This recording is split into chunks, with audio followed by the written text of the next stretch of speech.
Hello and welcome to the NaturalStatTrick tutorial. My name is Nick Lacoste. I'm a former Brock Sport Management student, and I'm happy to be here today to speak on NaturalStatTrick, a great public analytics website that I use for fantasy insights, for analysis, and for rating. Today we're going to speak on a few of the key pages you can use on NaturalStatTrick to learn about your favorite hockey players. The first key page of NaturalStatTrick is a search tool where you can sort players ranked by various statistics related to shooting and deployment. So let's take a look. I'm going to go to the On Ice section of the Players tab on NaturalStatTrick.com. As you can see here, we have all the players in the NHL this season at 5v5. I prefer to keep it at 5v5 because 5v5 is the most important and most common in-game situation for hockey players, and players who are the most successful at 5v5 are the best players in the NHL. So let's take a look at the filters we can use.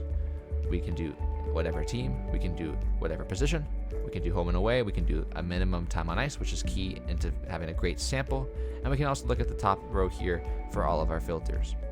There are four main tabs for NaturalStatTrick: On Ice, Individual, Goalies, and Bios. The On Ice tab includes mostly team shooting and deployment metrics, and it concerns when a player is on the ice, which can be helpful in finding underrated and consistent players and making cases for good or bad players, beyond the simple box score that you see at NHL.com. The Individual tab serves as an extension to the box score in a different area, where it concerns individual play, including individual expected goals, individual Fenwick, individual high danger Corsi, that is shot attempt related stats, as well as penalty information. Again, I keep everything at 5v5 to learn more about the most common situation in hockey and see how players are effective in that scenario. The Goalies tab can show us some basic goalie stats that you might see in the box score, like save percentage and goals against average, but it also gives us an insight in high danger shot info, as well as average shot distance and average goal distance, which are stuff that you can't see on the basic box score. I find this pretty cool when you can sort using the filters above to get better samples and see where goalies are giving up goals, shots, rebounds, rush attempts, and more. The fourth section of the site is Bios, and keep in mind that this may not be directly applicable to the stats side of things, but it's important to look at in research. We can compare birth cities, nationalities, height and weight, and even draft classes to the other stats that we see around the site. If you're interested in downloading this data, it's available at the bottom of every sheet. Copy visible info, CSV the visible info, copy all of it, or CSV all of it are the four options here, and keep in mind that these are available for all of the On Ice, Individual, and Goalie sections as well. The next important tab section that is something I like to use when giving data-driven fantasy hockey advice. As you can see here, there are three sections: counts, rates, and relative. These are numerical displays for the site, and if we change it back to On Ice, we can see the difference in each of them. So, the counts show us just a direct number basically out of the game. The rates involve per 60 numbers, which can help us with players who don't get equal opportunities, because not all players are given equal opportunities. For Leaf fans who want players like Nick Robertson to have more ice time, for Red Wings fans who are blessed with the analytical darling Daniel Sprong, you guys are able to now prove a player's worth through each of the three sections. First of all, you need a sample, which you can find in the Counts section. I use the More Filters button here to set the minimum time on ice to something fair. So if you can imagine a forward plays 10 minutes minimum, or on average you could call it a night because of 4 lines, and you give a defenseman 15 minutes minimum per game, then you multiply that number by the number of games you want to use. You'll make sure that you get all the players that are playing enough games to meet a sample. So let's say 100 minutes of time on ice being 10 forward games minimum. As you can see, after sorting this, we remove the outliers who have the super high percentages but have only played like 2 games. Second, if a player has played enough games to your liking, the rates option can be useful, especially for fantasy owners. So let's look at the per 60 rates for forwards in regards to Fenwick and expected goals. So the leader in Corsi against per 60 is the default sorting here. You see that Alec Martinez is on ice for the most Corsi against per 60, which is a pretty bad statistic when regarding defensemen. You want to be on ice for the least amount of shot attempts. So let's sort by 1.4 per 60. This is unblocked shot attempts per 60 when the player's on the ice. So Brent Clark, currently with 9 games played and over 100 minutes still, has the best Fenwick for in the entire NHL. As you can see here, there are some talented players here, and this promotes the idea that Fenwick per 60 is a good statistic to use. On the other side of things, you can see expected goals. If we go down here and use this horizontal drag, we can get expected goals for per 60, meaning that that's best in the league. When they're on the ice, the most amount of shot quality per 60 is this line here. These guys are all in the same line: Nugent Hopkins, Hyman, and McDavid. As you can see, Brent Clark as well in his small sample of 10 games, which is still over 100 minutes of ice time, proves that he's such a great player even in this short amount of time, as well as Crosby, Jake Gensel. These are some name brand players here that are providing the best value for their team. The third option is relative stats, and relative stats can be key in identifying the top players on their teams compared to their teammates. So let's take a look at this column here, FF percentage rel, which means Fenwick for percentage relative. This is talking about unblocked shot attempts. Basically, when Bo Horvat is on the ice for the New York Islanders, his team shoots 10% more unblocked shots than when he's on the bench. That is really good. This indicates a lot of elite players as well as players in good situations, good systems. As you can see here, Matthew Barzal, his teammate, is also up there. So teammates helping each other, and then when they're both on the bench, it seems that New York Islanders are doing poorly. You can look at other stats as well, including goals for, scoring chances, high danger Corsi, etc., regarding all shooting stuff. Now, one key metric I like to look at is defensive zone starts per 60. This is going to tell us a lot about where people are getting played and what their coaches are telling them to do.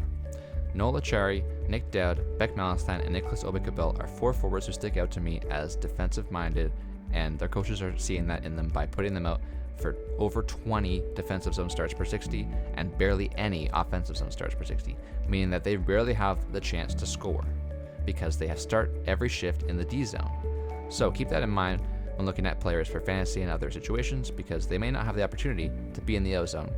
Let's look at Mikko Rantanen and Nathan MacKinnon. They barely start in the D zone. They play so much in the O zone, and their coach puts them out for zone starts in the offensive zone way more than the D zone because they want them to be the scorers, and they are skilled enough to be the scorers. So keep that in mind. Not all the best players are going to get all the O zone starts, and some players may not have the opportunity to be in the offensive zone and have the chance to score. So keep that in mind when looking at these stats per 60 minutes. Overall, there are many metrics we can consider as fans when making arguments about NHL players. Make sure to keep the ice time sample into consideration when you're using these stats, because the best players will consistently perform at an elite level. As much as we can analyze individual players, teammates do matter. There are many lines in the NHL that surprise us fans this year, and me in particular, I've been surprised by Dakota Joshua, Teddy Bluger, and Connor Garland on the Vancouver Canucks. Each of these players had individual tough times in their hockey careers, but have since found chemistry and comfortability in Vancouver's aggressive play style. Coaching matters, and deployment matters. NaturalStatTrick can help us articulate this, and it can be a great tool to analyze player performances with or without their teammates. So let's take a look at teammates. And we'll do this for one player in particular on the Player Index section of the Players tab here. You can search for any player you want and find out how they're doing, and this is stuff that you can't see on a normal box score. So let's take a look at one player in particular that I like to point out. Wyatt Johnston on the Dallas Stars. Now, Johnston, from a scouting perspective, looks like he's been glued to two players in particular, so let's take a look at the ice time and find out. Yep, Jamie Benn and Evgeny Dadonov. This has been a staple line for the Dallas Stars, but I'm worried about his deployment because he's been struggling this year compared to his rookie season where he scored 24 goals. Looking to expected goals, we can look at the players that have had the best shot quality when they're playing with Johnston. So Johnston and Roope Hintz seem to be the best combination, as well as Robertson, which has been the top line for Dallas for a bit and for a couple games. As you can see here, the expected goals for when they're on the ice together is extremely high compared to the expected goals against, giving them a high percentage. If you look at their current line mates, Evgeny Dadonov and Jamie Benn, however, they're at the bottom of the list in this category, as well as a key category with unblocked shot attempts. So this is a very interesting trend that we see. Players like Roope Hintz and Jason Robertson, which is a line that Johnston has played on, have very good metrics, while Dadonov and Benn, his current line mates for the longest time, are near the bottom of the list on teammates that he's played with. So Johnston seems to be doing better when he's playing without them, as you can see by the Johnston Fenwick 4 without, because when he's with Benn, his Fenwick 4, meaning the percentage of unblocked shot attempts, is 49% compared to 59%. This is extremely critical to look at when looking at how a player is doing with his current line mates. Looking into this further, we can look at the NaturalStatTrick line tool, which I use fairly often. At 5v5, we can pick a specific team like Dallas versus every team in the league and compare line mates with each other. So let's take a look at the Johnston line that has been popular in Dallas. So let's do Wyatt Johnston, Jamie Benn, and Evgeny Dodonov, the three main guys that have been playing multiple minutes together, but somehow still stuck in a rut. So as you can see here, when all three of them are together, their Corsi, which is their shot attempts, their Femic, which is their unblocked shot attempts, their shots, their goals, their expected goals are all pretty much average or below average. 50% being like the middle of the league, replacement level. So as you can see, Johnston, without both of them, 59%, 61%, 67%. This is much better, meaning that this implies that Johnston shouldn't be with Dodonov and Ben. But let's try something out. Let's try their current line from last game, which has been Johnston, Ben, and Delandria. So if we change the one player, let's see how the numbers look. 50%, 52%, 58% shots, 75% goals, 57% expected goals. This is much better. So if you're interested in learning more about lines in the NHL and how they're succeeding or faltering, you can use the NaturalStatTrick's line tool here, and you can look at players, you can mix and match, you can add up to 5 players as well if you're interested in adding defense. Usually I do just pairings on D and 3 forwards separately because there's very little time on ice when all 5 are together.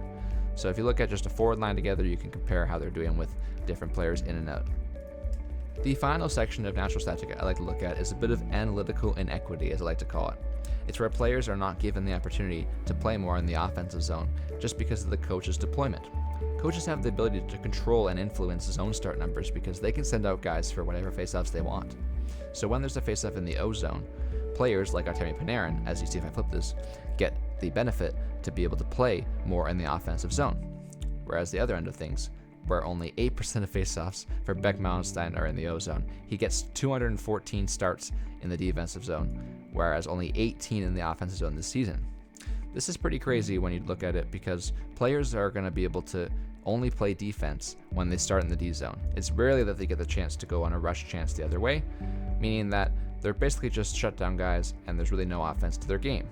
And this is actually just influenced by the coach rather than their ability to play. So I'm curious to see what happens if a player like Beck Mallenstein next year under a different coach gets more offensive time. Is he going to have a better offensive season? That's key to look at. Let's consider that 90% of these guys' faceoffs are 150 feet away from the opponent's net, so maybe they're not actually bad players when you look at their stats like goals and assists. Maybe they're just not getting the opportunity to get to the O zone where they need to get the points from. Thank you for watching the NaturalStatTrick tutorial. I hope you learned something about this popular public analytics website that can be used in fantasy hockey, writing, or other analysis. Thanks for listening.